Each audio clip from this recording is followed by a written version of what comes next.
A história, os sentimentos e esforços de um povo para a santificação do saudoso padre Júlio Maria Lombardi. Hoje falamos aqui de Manhumirim, em frente ao seminário e também em frente ao santuário da cidade. São pontos turísticos aqui do município de Manhumirim, também de toda a região, pontos turísticos religiosos que contam um pouco da história deste padre belga que veio para o Brasil e faleceu às vésperas do Natal de 1944, no dia 24 de dezembro, em um acidente automobilístico. Recentemente, esforços vêm sendo realizados para que o Vaticano reconheça a sua santificação.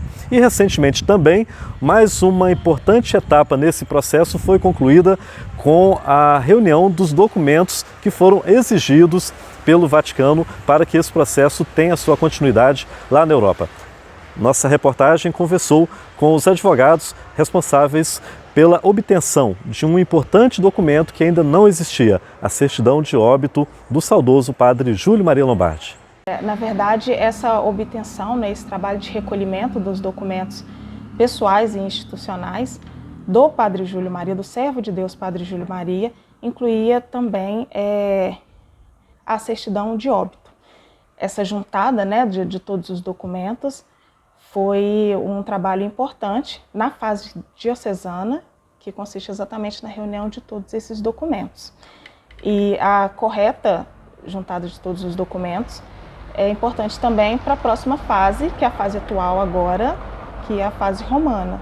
Todos os documentos foram encaminhados a Roma, onde está sendo submetido à avaliação e toda a verificação para validação, posterior validação.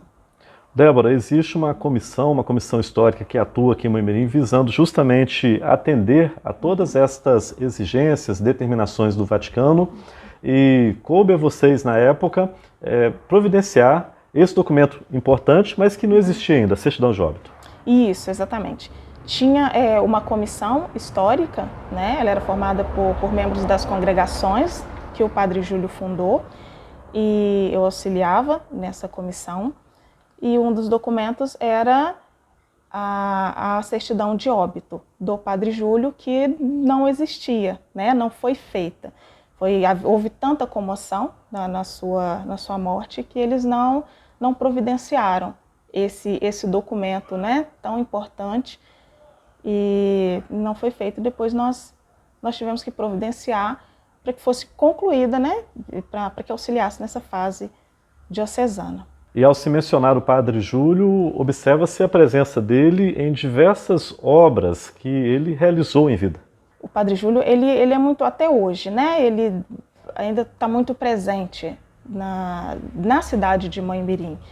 Ele viveu por 16 anos em Minas Gerais, e aqui em Manhumirim ele foi o grande feito dele. Ele teve muitas realizações e ajudou muito, foi muito voltado à preocupação com os pobres, com os mais necessitados. Então, o padre Júlio é muito relevante, é muito importante para a nossa cidade, ainda nos dias de hoje, Ele consegue atrair muitas pessoas curiosas, pessoas às vezes que gostam, que querem ver às vezes um túmulo dele, que tem vai criando essa devoção mesmo por ele, pela forma de santidade, exatamente. E para quem busca conhecer a história do padre Júlio, ele era um padre belga. Sim, o padre Júlio, ele era belgo, ele foi naturalizado. Depois, quando ele veio para o Brasil, ele se naturalizou aqui e falava muito bem o português. O padre Júlio, ele era um estudioso, ele conhecia várias áreas, e exatamente para ajudar as outras pessoas.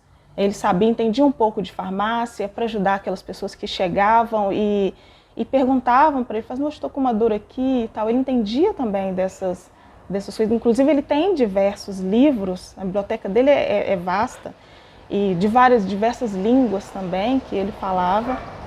O padre Júlio, e para ajudar, e tudo isso para ajudar, voltado para ajudar as pessoas.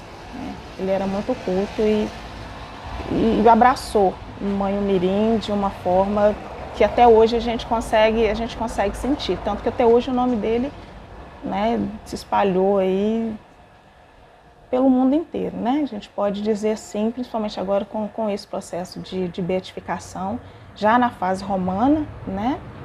E é muito importante isso para a nossa cidade e para o mundo inteiro, para os devotos do mundo inteiro, né? Débora, em relação ao andamento, a esse trâmite no Vaticano, ele prossegue e agora vocês aguardam novas determinações, novas etapas por parte do Vaticano. Isso, tá na fase romana, tá nos trâmites normais, né, de um processo de beatificação. E agora a gente aguarda o desenrolar, né, desses documentos que já foram devidamente encaminhados para o Vaticano, com o final da fase diocesana. Então a gente aguarda, a gente está só aguardando os trâmites normais mesmo. Aí pedindo para que os devotos continuem orando, né? Conversamos também com o advogado Dr. Aloé Batista Freire Júnior, ele que é pós-doutor em Direito e coordenador do curso de Direito da FADLeste. E com relação a esse processo, ele assinou junto com a doutora Débora esta ação judicial. Doutora Aloé, um processo diferenciado, um processo importantíssimo para a história, onde houve durante essa jornada, imagina-se, uma busca, novos conhecimentos históricos também. É um processo que a gente costuma falar que é um pouco, às vezes, até surreal, em virtude, né, da magnitude do feito, né, da magnitude da situação que aconteceu aí, né, no passado, né, Padre Júlio Maria sempre foi uma pessoa em Manhumirim, na região, o qual se destacou muito, né, pelas suas obras. Então é um pouco surreal a gente imaginar, né, que ele teria sido sepultado sem ter uma certidão de óbito para tanto.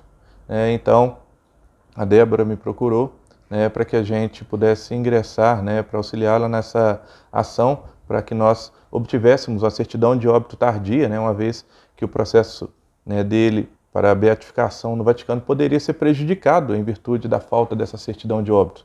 Uma vez que nós não temos a certidão de óbito, legalmente a pessoa está viva. Então, ingressamos com essa ação, né, visando, né, conseguir aí essa certidão de óbito tardia. A Lei de Registro Público permite, né, mediante o cumprimento de certas condições, como depoimentos testemunhais, provas documentais do fato, então a Lei de Registro Público permite que a gente obtenha essa certidão através dessa ação declaratória.